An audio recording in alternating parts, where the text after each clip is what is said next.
everyone, and welcome to Tabor Talk. So, Joe Schilling was on Joe Rogan yesterday. Maybe it was a couple of days ago. Joe doesn't stream live, so perhaps the interview took place a couple of days ago. Bad motherfucker. Always been a huge Joe Schilling fan. Never made it to the UFC, though. I believe he's in Bellator, but Muay Thai, the whole thing. Box as well. Let me just show you his Wikipedia page.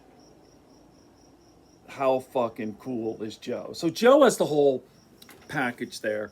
You know, he reminds me of a guy I went to high school with.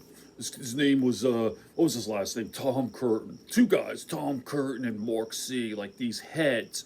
Like guys who were, you know, like going to school, there were like, well, actually three groups. They had the jocks, heads, and the nerds.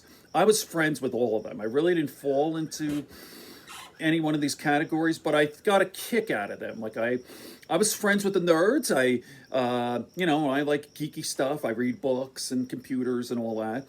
I play sports. I love all sports and the head guys. But I was going to high school. I was a little kid, I wore glasses and kind of got picked on a little bit, bullied, the whole thing.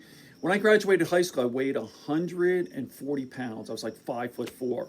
And today I'm 6'2", 180, 185, something like that. But I'm 6'2", and weird things. So anyway, I digress big time. Joe Schilling reminds me of these heads who talk like this, you know, kind of like Matt Dillon. Remember Rumblefish and The Outsiders? And I love those guys. Okay, let me just play a clip of the badass Joe Schilling, then I'll talk a bit. I'm wondering if Joe's been, like, is Joe Schilling punch drunk? He's a little slow. And I'm going, no. That's Joe Schilling. Joe has always been that way. Here we go. He's gonna rush me, and sure enough, he just starts sprinting. He's like running over, and he's gonna throw the overhand right. And I was like, "Oh shit!" And I drop stepped to the right hand. He ran into it, knocked him out cold, and it was 5 seconds. It was, if I would have taken, it was tied for the world record at the time, or the world record was 4 seconds. The U.S. record was 5 seconds. He's talking about his boxing. If I would have taken one more step before I planted and put my foot out, I would have set the record. But anyway, yeah, I have a pro boxing fight. Dude, the first big, the first big thing that Glory did at the Forum, was that the Last Man Standing event? The one that you were at? Yeah. Was Last Man Standing. Was that the first big event they did at the Forum? First one at the Forum, yeah. That was crazy. They did Glory 10 the year before, which is when I won the tournament. I fought Artem and Kingo Shimizu. Yeah, the Artem Levin fight was awesome.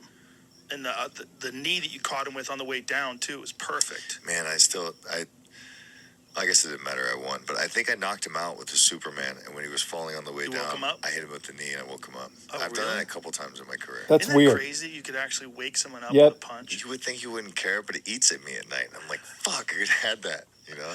You never know, though. That's speculation, right? Right. I don't know. You definitely had him fucked up from the punch, too. But I felt like the knee did more damage. I felt like it helped. Want to see it? Yeah, let's look at, absolutely. I want to see it. Joe Schilling drops Artem Levin. And he By was the way, they never show it that because of so YouTube. It's really weird. Interesting style. Yeah. You know, weird. Like you tricky. He's like a real technician. Very, very like slick. Very hard to hit. And he'll throw shit with like no telegraphing, particularly his low kicks. They come out of nowhere. There's no step. He just smacks them in there on you sometimes. Like he'll do it all. He has like all these change up speeds. And if you ever watch like Fedor fight, come on, cut to Joe Schilling. All right, there you go. Where's the production? I don't know if you understand it, but like Russian boxing is a little different. They have like a little different footwork and their movements and stuff. And Fedor does come with that stuff, and Artem for sure does it. He's just a cool looking guy, you know. Yeah, he's slick, man. He's real slick. So, this is a great fucking fight, by the way. This is the very end.